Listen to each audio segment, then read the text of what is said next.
है everybody listen listen very carefully. आज की इस वीडियो में हम ये देखने वाले हैं कि किस तरीके से हमें सब्जेक्टिव टाइप क्वेश्चंस की प्रेजेंटेशन को देनी है ताकि एग्ज़ाम में सब्जेक्टिव से हमारे 1 मार्क्स भी ना कटे।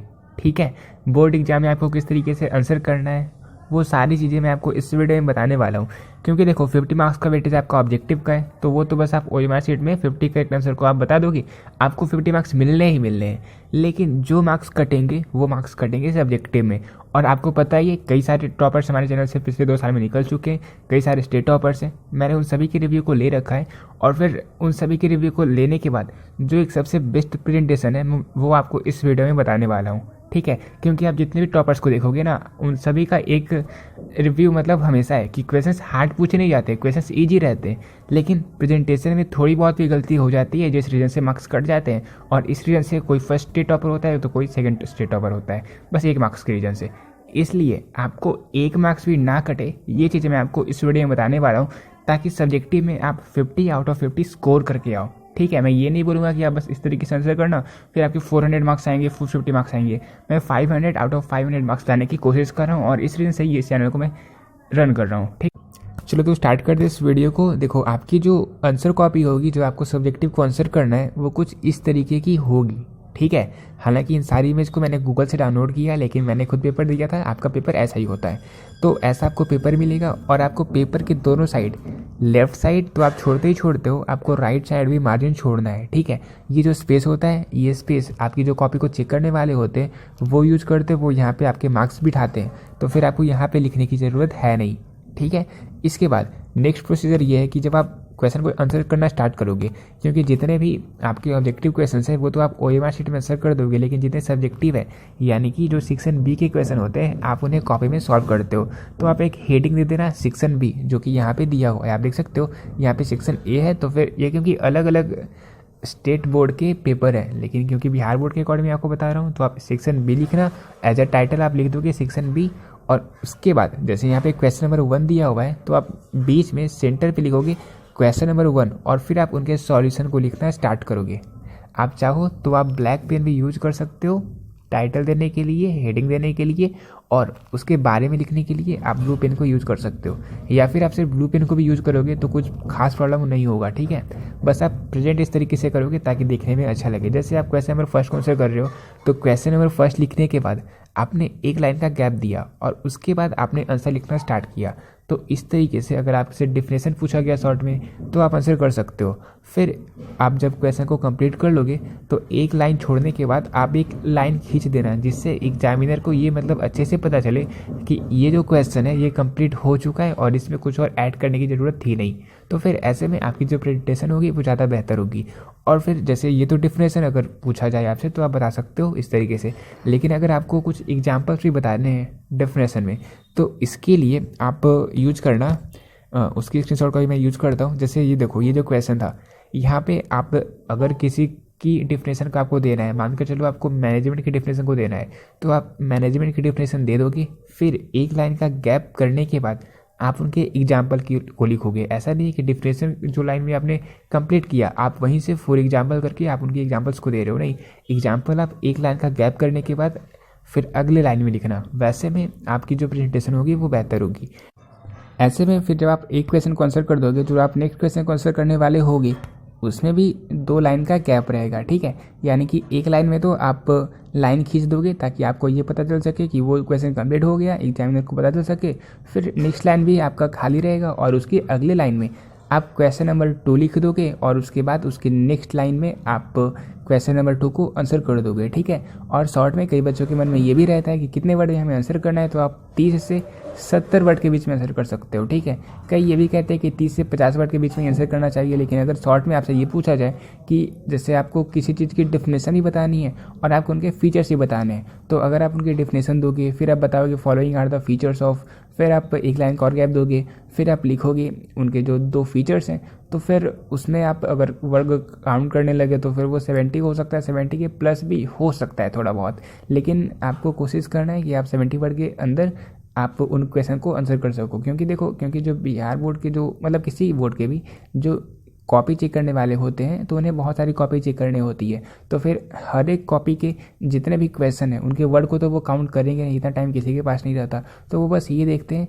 एक तो प्रेजेंटेशन अच्छी लग रही है और साथ ही साथ कंटेंट सही है। इसके अलावा अगर वो ये देख रहे हैं कि ये शॉर्ट टाइप में 2 मार्क्स का क्वेश्चन है और इतने तक में उन्होंने आंसर कर दिया, मिनिमम ज़्यादा कम में भी वर्ड में नहीं लिखा और ज़्यादा वर्ड भी नहीं लग रहा, तो वो मार्क्स दे देते हैं। लेकिन अगर आप ऐसा लिख दो कि पूरी 1 पेज भर दो शॉर्ट में, तब आपको प्रॉब्लम होगा। और अगर आप बस 2 लाइन में आंसर कर रहे हो तो भी प्रॉब्लम होगा। अगर एग्जाम्पल ही बताने हैं तो फिर आप एक लाइन में एक एग्जाम्पल को बता दिया, दूसरी लाइन में सेकेंड एग्जाम्पल को बता दिया, थर्ड लाइन में एक और एग्जाम्पल को बता दिया, तो वैसे में सही है। लेकिन आप एक ही लाइन में तीनों एग्जाम्पल को बता दोगे शॉर्ट में भी, तो फिर वो सही नहीं रहता, ठीक है।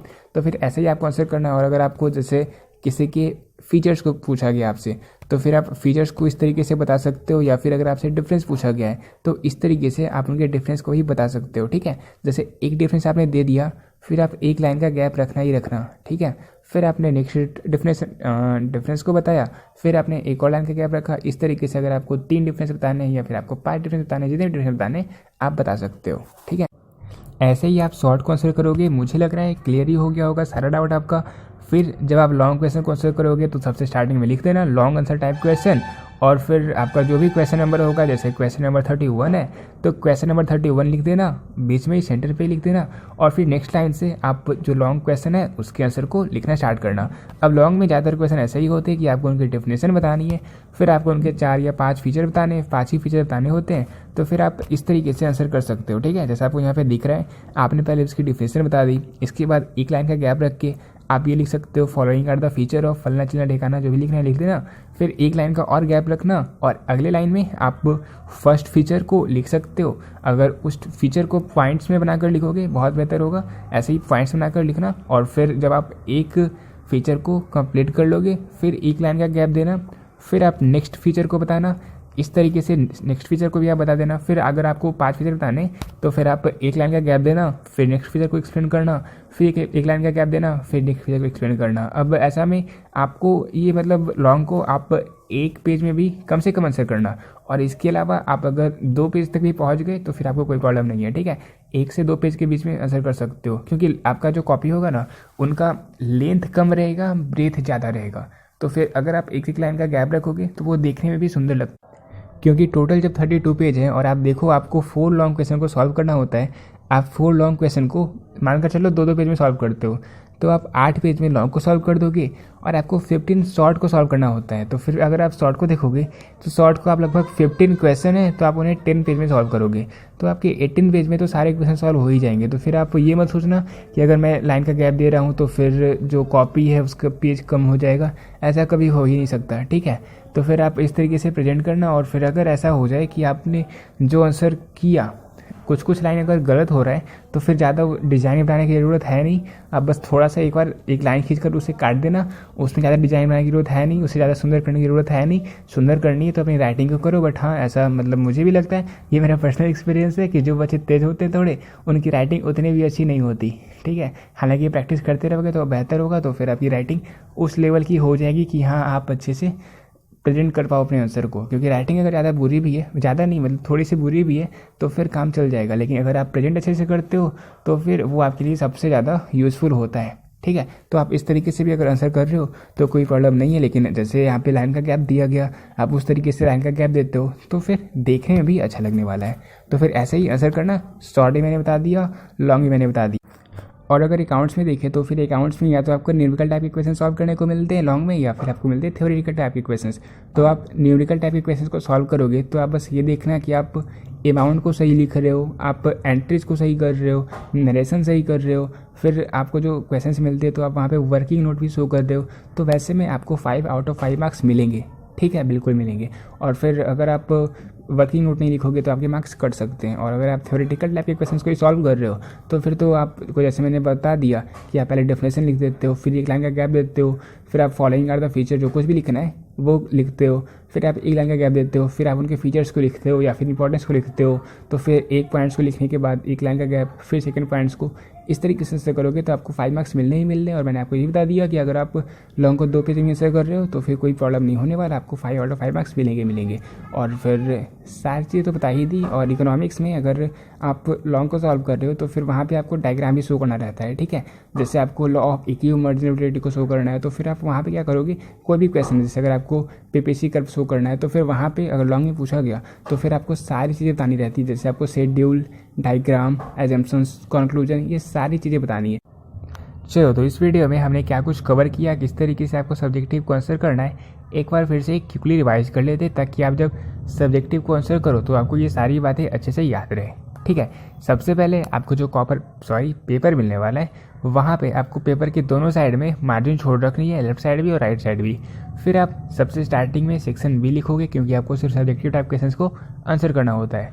फिर आप क्वेश्चन नंबर फर्स्ट लिखोगे मार्जिन छोड़कर ही, और उसके नीचे एक लाइन नीचे आप फिर उस क्वेश्चन को आंसर करोगे। आप ब्लैक पेन, ब्लू पेन दोनों का यूज़ कर सकते हो, या फिर आप चाहते हो तो सिर्फ आप ब्लू पेन ही यूज़ करो। मतलब ये मैं इसलिए बोल रहा हूँ ना क्योंकि मैं लगभग 8 से 10 टॉपरों से बात करा और फिर किन्हीं ने सिर्फ ब्लू पेन का यूज़ किया था, किन्हीं ने दोनों का यूज़ किया था। तो फिर उन सभी के रिव्यू को लेने के बाद जो सबसे बेस्ट प्रेजेंटेशन था वो मैंने आपको यहाँ बताया। तो फिर आप दोनों भी यूज़ कर सकते हो या फिर आप एक भी यूज़ कर सकते हो। मतलब उन सभी के 98 मार्क्स थे लगभग अप्रॉक्स। तो फिर वो जो 2 मार्क्स कटे थे वो तो थोड़े बहुत कट कहीं भी सकते हैं ना, बिहार रोड में कट ही जाते हैं। तो फिर इसलिए मैं बता रहा हूँ कि इस तरीके से आप प्रिंट करना। तो फिर आप जब पेपर के दोनों साइड में मार्जिन छोड़ दोगे, आप जब क्वेश्चन को आंसर कर रहे होगे तो फिर अगर आप डेफिनेशन दे रखे हो, डेफिनेशन देने के बाद आपको फीचर्स बताने हैं तो फिर आप एक लाइन का गैप देकर लिखोगे following are the features of. फिर आप एक लाइन का गैप दोगे, फिर आप उनके फीचर्स को लिखोगे, और एक फीचर्स को लिखने के बाद आप नेक्स्ट फीचर को लिखने से पहले एक लाइन का गैप और दे दोगे। और अगर आपको सिर्फ डेफिनेशन देनी है तो आप डेफिनेशन देने के बाद एक लाइन का गैप देकर उनके एग्जाम्पल को भी लिख सकते हो। ठीक है, इसी तरीके से आपको सारे क्वेश्चन को सॉल्व करते जाना है तो आपके सारे शॉर्ट्स तो सॉल्व हो ही जाएंगे। फिर जब आप लॉन्ग क्वेश्चन को सॉल्व करने वाले होगे तो फिर स्टार्टिंग में ही हेडिंग दे देना लॉन्ग टाइप क्वेश्चन, ब्लैक में से कर दोगे ज़्यादा बेहतर रहेगा, ताकि एग्जामिनर को पता चल जाए कि शॉर्ट क्वेश्चन सारे क्लियर हो गए, खत्म हो गए, अब लॉन्ग के क्वेश्चन है तो अब हमें 5 मार्क्स देने हैं। ठीक है, फिर जब आप लॉन्ग क्वेश्चन को आंसर करने वाले होगे तो वही बीच में क्वेश्चन नंबर फर्स्ट लिख देना, फिर उसके नीचे आप उनके आंसर को लिखना स्टार्ट कर देना। और देखो, अगर किसी भी क्वेश्चन में कुछ भी गलती हो, कहीं भी कुछ भी गलती हो तो बस एक क्रॉस कर देना, फिर आप कंटिन्यू कर देना अपने आंसर राइटिंग को लिखते हुए। ठीक है, और हैंड राइटिंग थोड़ी सी अच्छी रखने की कोशिश करो। हैंड राइटिंग आपकी अच्छी रहेगी तो ये आपके लिए बहुत ही बड़ा प्लस पॉइंट है। हैंड राइटिंग अच्छी तभी होगी जब आप अभी से सारे पीवाईक्यू को सॉल्व करना स्टार्ट कर दोगे, और अगर अभी से ही आप पीवाईक्यू को सॉल्व करना स्टार्ट कर दोगे तो आपकी आदत बन जाएगी उन सारे सब्जेक्टिव क्वेश्चन को सॉल्व करने की। फिर जो आपको फोबिया होता है कि एग्जाम के पहले आप डर जाते हो कि कैसे हम सारे क्वेश्चन को सॉल्व कर जाएंगे, वो पूरी तरीके से क्लियर हो जाएगा। ठीक है, तो प्रैक्टिस करते रहो। जो पीवाईक्यू है 2020 के, 21 के, 22 के, इन सारे को सॉल्व करो। ठीक है, कम से कम 3 साल के पीवाईक्यू को आपको सॉल्व करना ही करना है। तो इसी तरीके से सारे क्वेश्चन को सॉल्व करना। लॉन्ग को जब सॉल्व कर रहे हो तो फिर आप जो भी लॉन्ग क्वेश्चन होते हैं तो 1 से 2 पेज के बीच में आंसर करना, और फिर लाइनिंग तो देनी ही देनी है, मैंने आपको बता ही दिया। जैसे आप स्टार्टिंग में इंट्रोडक्शन दे दोगे, फिर एक लाइन का गैप रखोगे, फिर आप बता दोगे following are the importance, limitation जो भी देनी है वो लिखकर फिर आप एक लाइन का गैप दोगे, फिर आप उनके फर्स्ट लिमिटेशन को लिखोगे, फिर एक लाइन का गैप दोगे, फिर सेकंड लिमिटेशन को लिखोगे। तो ऐसे ही पॉइंट वाइज सारे को आंसर कर देना। और अगर लॉन्ग में न्यूमेरिकल टाइप के क्वेश्चन है तो वहाँ पे आप लाइनिंग वगैरह अच्छे से करना, जो भी अमाउंट वगैरह है उन सभी को अच्छे से ऐड करके आप शो करना, और साथ ही साथ वर्किंग नोट भी शो करना जिससे आपको फुल मार्क्स मिल सके। और अगर इकोनॉमिक्स के क्वेश्चन है तो वहाँ पे आपको डायग्राम शो करने ही करने, आपको सारी चीज़ें जो मैंने आपको बता दी वीडियो में वो सारी चीज़ें करनी है, तभी आपको 5 आउट ऑफ 5 मार्क्स मिलेंगे। क्योंकि इकोनॉमिक्स के जितने भी टीचर होते हैं वो नंबर काटने के लिए हमेशा रेडी रहते हैं। तो फिर इस वीडियो में मैंने सारी चीज़ें क्लियर कर ली, बिल्कुल सारी चीज़ें क्लियर हो चुकी होगी। फिर भी कोई डाउट है तो आप कमेंट करना, ठीक है, क्योंकि टॉप पर बनना है तो फिर मैंने जो भी डाउट है सारे को आपको कमेंट करना ही पड़ेगा। और फिर अब कुछ बताने की जरूरत तो है नहीं, सारी क्लियर हो ही गई है। मिलते हैं फिर नेक्स्ट वीडियो में। इस वीडियो को जितने बच्चे हैं सारे के साथ शेयर करना, साइंस, आर्ट्स, कॉमर्स सभी के लिए ये इक्वली इंपॉर्टेंट है। मिलते हैं फिर नेक्स्ट वीडियो में, तब तक के लिए